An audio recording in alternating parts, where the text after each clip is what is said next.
All right, we are going to continue with our media availabilities here at Texas Motor Speedway. In advance of Sunday's AAA Texas 500, we are joined by one of our playoff drivers, Aric Almirola, driver of the number 10 Smithfield Spirals Ford. We will open it up to questions for Aric. Just raise your hand. We will get a wireless mic to you. Start with Bob in the front. Bob Pockris, ESPN. Next week at Phoenix with the starting line moved, how will that change things there? I think it'll just make the restarts really hectic and interesting. We're not allowed to pass till we get to the start-finish line. So I think when you look at Phoenix with the start-finish line being before the dogleg, I would imagine that we'll cross the start-finish line and we'll be 9 wide going through the dogleg, and then we'll try and figure out how to get back to 2 wide by the time we get to the new turn 1. That's a really flat, tricky corner, so running much more than 2 wide is pretty difficult through there. So I'm sure it'll fan out and get really, really exciting. And I think, when it gets down late in the race as well, the restarts will be really, really intense and chaotic with guys, trying to make moves in desperation, trying to, make that final round of 4. You can run 2 wide through the old 3 and 4, the new 1 and 2, I guess it's going to be. Yeah, you can run 2 wide pretty comfortably through there, but I think that there's potential for us to be 4, 5, 6 wide going through that dogleg. I mean, we've seen it when it was just the back straightaway. So now just kind of going through the gears, I think it's going to be pretty crazy. Go to Reed.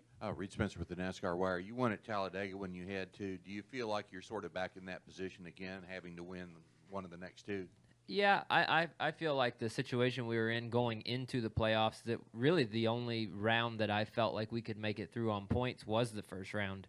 I thought that once we got through the first round, at that point we were far enough behind on bonus points that we were going to need to win. You can't count on that many people in front of you on points having worse weekends than you. There's a reason that, the guys are who they are in the top 8 or top 12 is because they always run in the top 10, or top 5, or they're the same people challenging to win races. So you can't bank on just outpointing them.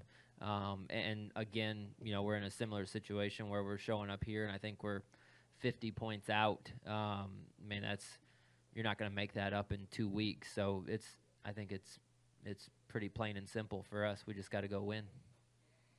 Come here to the left to Stephen.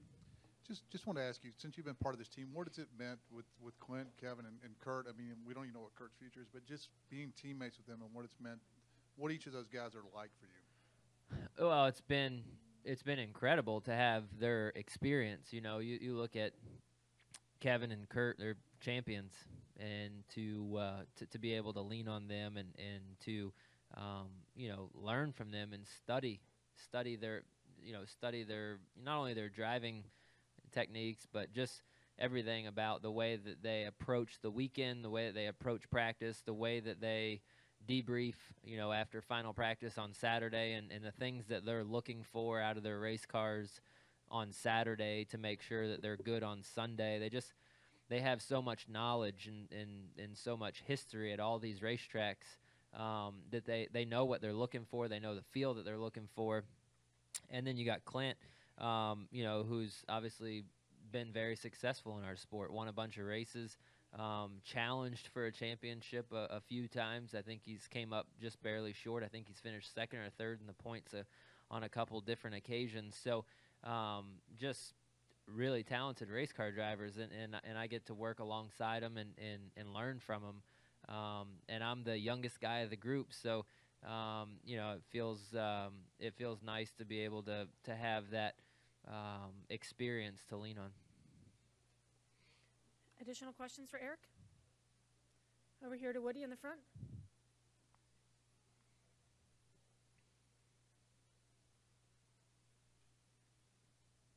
40K with MRN. Aric, can you just kind of take me through a lap here, the way you have to drive it now with the repave and the reconfiguration versus the way you used to have to drive Texas?